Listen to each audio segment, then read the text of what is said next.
I'm Pam Norley, and today I'm joined by Antony Bugg-Levine, the CEO of Nonprofit Finance Fund. The Nonprofit Finance Fund is a nonprofit lender and financial consultant that helps mission-driven organizations drive positive change in their communities. Antony joins us today to talk about how financial knowledge and lending can help nonprofits adapt and remain resilient in times of unprecedented change like this. Antony, you call your staff finance geeks who care deeply about social justice. Can you tell us a little bit about what you mean about that and what your organization does?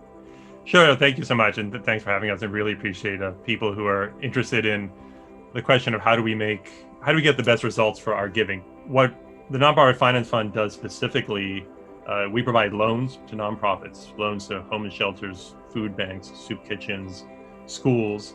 We also have a team across the country of financial advisors who work with nonprofit leaders and donors to understand what it is going to take to organize our finances together between donors and nonprofits and manage that money so that it gets the best results. And then the third thing we do is advocate for changes in the way that donors operate that will allow not only nonprofits to be more effective, but donors to get better results for their own generosity.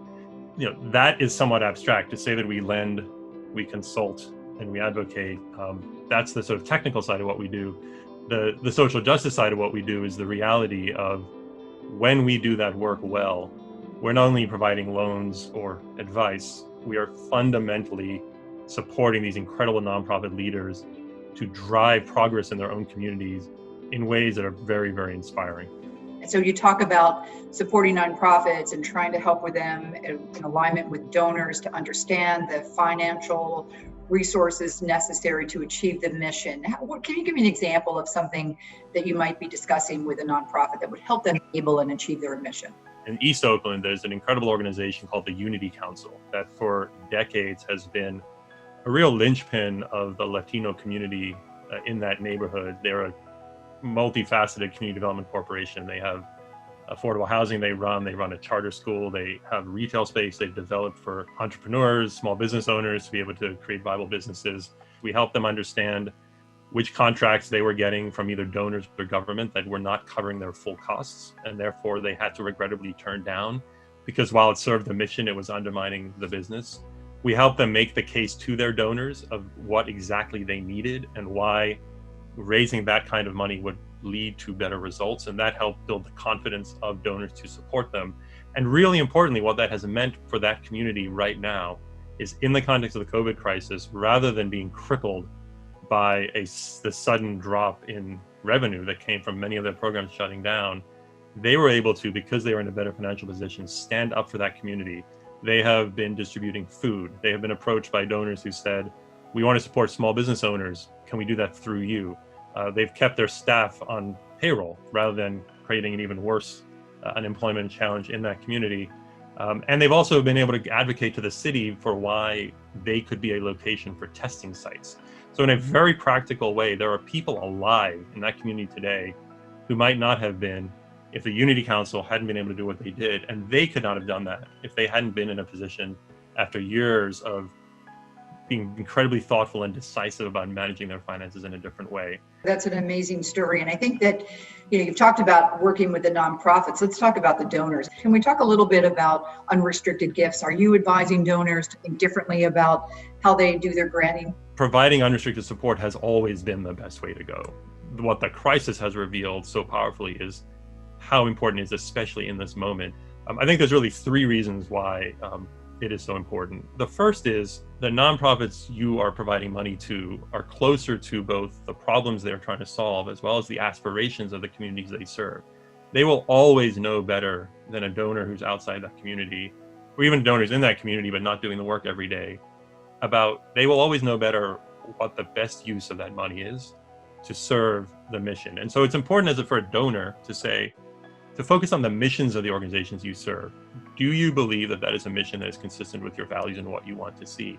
And if it is, and you trust the management team, then you should be donating and letting them have the flexibility to do the work. So the example I gave from Oakland, if a donor had said, we want to fund you to build a new building, and that's the restricted gift because we believe buildings are important, And yet they woke up one day and had a chance to save people's lives by setting up a testing site on the plaza in front of their building. They will serve their mission better and know if they have the ability to respond to what the needs are as they emerge. And I think especially now when things are in so much flux, very few organizations will a year from now do their best work by implementing plans developed a year prior. We just have to be flexible. So on one hand, it is better to give unrestricted gifts because it allows the organizations to do what is most needed in the communities. The second reason is unrestricted gifts allow the organization to focus on the work.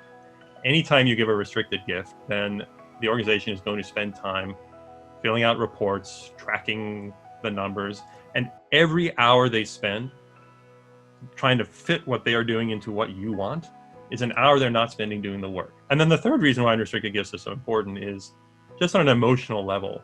I can tell you, having been the recipient of both restricted and unrestricted gifts, when you give general support, you are affirming to the organizations you are supporting two fundamental truths: that you trust them to do the work and that you see them and recognize the power of what they're doing. And on an emotional level, it is incredibly moving. If you talk to people who've received substantial unrestricted gifts, they'll talk to you about the tears and the smiles. Let me just wrap up with one final question. What are 3 things that our donors can do right now to help nonprofits get through this pandemic? Obviously, generously providing unrestricted support.